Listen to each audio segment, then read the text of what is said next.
دوپہر کے بعد انہیں دور آگے بہت سے گدھ اڑتے اور اترتے نظر آئے۔ یہ اس کی نشانی تھی کہ وہاں کوئی مردار ہے۔ وہ علاقہ مٹی اور ریت کے ٹیلوں کا تھا، صحرائی درخت بھی تھے۔ چلتے چلتے وہ ان ٹیلوں میں داخل ہو گئے۔ راستہ اوپر ہوتا گیا اور ایک بلند جگہ سے انہیں ایک میدان نظر آیا جہاں گدھوں کے غول اترتے ہوئے شور بپا کر رہے تھے۔ ذرا اور آگے گئے تو نظر آیا یہ لاشیں ہیں، بدبو بھی تھی۔ یہ ان سوڈانیوں کی لاشیں تھیں جو بحیرہ روم کے ساحل پر مقیم سلطان ایوبی کی فوج پر حملہ کرنے چلے تھے۔ سلطان ایوبی کے جانباز سواروں نے راتوں کو ان کے عقبی حصے پر حملہ کر کے یہ کشت و خون کیا اور سوڈانی فوج کو تتر بتر کر دیا تھا۔ یہاں سے آگے میلوں وسط میں لاشیں بکھری ہوئی تھیں۔ سوڈانیوں کو اپنی لاشیں اٹھانے کی مہلت نہیں ملی تھی۔ قیدیوں اور محافظوں کا قافلہ چلتا اور ذرا سا رخ بدل کر لاشوں اور گدھوں سے ہٹ گیا۔ قافلہ جب وہاں سے گزر رہا تھا تو انہوں نے دیکھا کہ لاشوں کے ارد گرد ان کے ہتھیار بھی بکھرے ہوئے تھے۔ ان میں کمانے اور ترکش تھے، برچیاں، تلواریں اور ڈھالیں بھی تھیں۔ قیدیوں نے یہ ہتھیار دیکھ لیے۔ انہوں نے آپس میں باتیں کیں اور رابن نے اس لڑکی سے کچھ کہا جس نے مصری کمانڈر پر قبضہ کر رکھا تھا۔ لاشیں اور ہتھیار دور دور تک پھیلے ہوئے تھے۔ دائیں طرف ٹیلوں کے قریب سرسبز جگہ تھی، پانی بھی نظر آ رہا تھا۔ سبزہ ٹیلوں کے اوپر تک گیا ہوا تھا۔ لڑکی نے کمانڈر کو اشارہ کیا تو وہ اس کے قریب چلا گیا۔ لڑکی نے کہا، یہ جگہ بہت اچھی ہے، یہیں رک جاتے ہیں۔ مصری نے قافلے کا رخ پھیر دیا اور سرسبز ٹیلے کے قریب پانی کے چشمے پر جا رکا۔ رات یہیں بسر کرنا تھی۔ جب گھوڑوں اور اونٹوں سے اترے، جانور پانی پر ٹوٹ پڑے۔ رات گزارنے کے لیے اچھی جگہ دیکھی جانے لگی۔ وہ ٹیلوں کے درمیان جگہ کشادہ بھی تھی اور وہاں سبزہ بھی تھا۔ یہی جگہ منتخب کر لی گئی۔ جب رات کا اندھیرا گہرا ہوا تو سب سو گئے۔ مصری جاگ رہا تھا اور لڑکی بھی جاگ رہی تھی۔ اس رات اسے خاص طور پر جاگنا اور مصری کمانڈر کو پوری طرح مدہوش کرنا تھا۔ اسے جب خراٹوں کی آوازیں سنائی دینے لگیں تو اپنے مصری کے پاس چلی گئی۔ اس لڑکی کی خاطر وہ سب سے الگ اور دور ہٹ کر لیٹا تھا۔ لڑکی اسے ٹیلے کی اوٹ میں لے گئی اور وہاں سے اور زیادہ دور جانے کی خواہش ظاہر کی۔ مصری اس کی خواہشوں کا غلام ہو گیا تھا۔ اسے احساس تک نہ تھا کہ آج رات لڑکی اسے ایک خاص مقصد کے لیے دور لے جا رہی ہے۔ وہ اس کے ساتھ ساتھ چلتا رہا اور لڑکی اسے 3 ٹیلوں سے بھی پرے لے گئی۔ وہ رکی اور مصری کو باہوں میں لے لیا۔ مصری بے خود ہو گیا۔ ادھر رابن نے جب دیکھا کہ کمانڈر جا چکا ہے اور دوسرے محافظ گہری نیند سوئے ہوئے ہیں تو اس نے لیٹے لیٹے اپنے ایک ساتھی کو جگایا۔ اس نے ساتھ والے کو جگایا۔ اس طرح رابن کے 4 ساتھی جاگ اٹھے۔ محافظ ان سے ذرا دور سوئے ہوئے تھے۔ مصری کمانڈر کو لڑکی نے اتنا بے پرواہ کر دیا تھا کہ رات کو وہ سنتری کھڑا نہیں کرتا تھا۔ پہلے رابن پیٹ کے بل رینگتا محافظوں سے دور چلا گیا۔ اس کے بعد اس کے 4 ساتھی بھی چلے گئے۔ ٹیلے کی اوٹ میں ہو کر وہ تیز تیز چلنے لگے اور لاشوں تک پہنچ گئے۔ ٹٹول ٹٹول کر انہوں نے 3 کمانے اور ترکش اٹھائے اور ایک ایک برچی اٹھا لی۔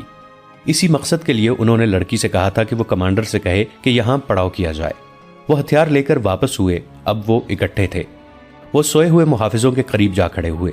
رابن نے ایک محافظ کے سینے میں برچھی مارنے کے لیے برچھی ذرا اوپر اٹھائی۔ باقی چار بھی ایک ایک محافظ کے سر پر کھڑے تھے۔ یہ نہایت کامیاب چال تھی۔ وہ بیک وقت 4 محافظوں کو ختم کر سکتے تھے اور باقی 11 کے سنبھلنے تک انہیں بھی ختم کرنا مشکل نہیں تھا۔ پیچھے 3 شتربان تھے اور مصری کمانڈر۔ وہ آسان شکار تھے۔ رابن نے جو ہی برچھی اوپر اٹھائی، زناٹا سا سنائی دیا اور ایک تیر رابن کے سینے میں اتر گیا اور اس کے ساتھ ہی ایک تیر رابن کے اس ساتھی کے سینے میں لگا۔ وہ ڈولے اور ان کے 3 ساتھی ابھی دیکھ ہی رہے تھے کہ یہ کیا ہوا کہ 2 اور تیر آئے اور 2 اور قیدی اوندے ہو گئے۔ آخری قیدی بھاگنے کے لیے پیچھے کو مڑا تو ایک تیر اس کے پہلو میں اتر گیا۔ یہ کام اتنی خاموشی سے ہو گیا کہ ان محافظوں میں سے کسی کی آنکھ ہی نہ کھلی جن کے سروں پر موت آن کھڑی ہوئی تھی۔ تیر انداز آگے آئے۔ انہوں نے مشعلیں روشن کی۔ یہ وہ 2 محافظ تھے جنہوں نے اپنے کمانڈر سے کہا تھا کہ انہیں منزل پر جلدی پہنچنا چاہیے۔ وہ دیانتدار تھے۔ وہ سوئے ہوئے تھے۔ جب 4 قیدی ان کے قریب سے گزرے تو ان میں سے ایک کی آنکھ کھل گئی تھی۔ اس نے اپنے ساتھی کو جگایا اور قیدیوں کا تعاقب دبے پاؤں کیا۔ انہوں نے یہ ارادہ کیا تھا کہ اگر قیدیوں نے بھاگنے کی کوشش کی تو انہیں تیروں سے ختم کر دیں گے، مگر اس سے پہلے وہ دیکھنا چاہتے تھے کہ یہ کیا کرتے ہیں۔ اندھیرے میں انہیں جو کچھ نظر آ رہا تھا وہ دیکھتے رہے۔ قیدی ہتھیار اٹھا کر واپس آئے تو دونوں محافظ آ کر ٹیلے کے ساتھ چھپ کر بیٹھ گئے۔ جو ہی قیدیوں نے محافظوں کو برچھیاں مارنے کے لیے برچھیاں اٹھائیں، انہوں نے تیر چلا دیے، پھر 4 کو ختم کر دیا۔ انہوں نے اپنے کمانڈر کو آواز دی تو اسے لاپتہ پایا۔ اس آواز سے لڑکیاں جاگ اٹھیں اور باقی محافظ بھی جاگ گئے۔ لڑکیوں نے اپنے آدمیوں کی لاشیں دیکھیں۔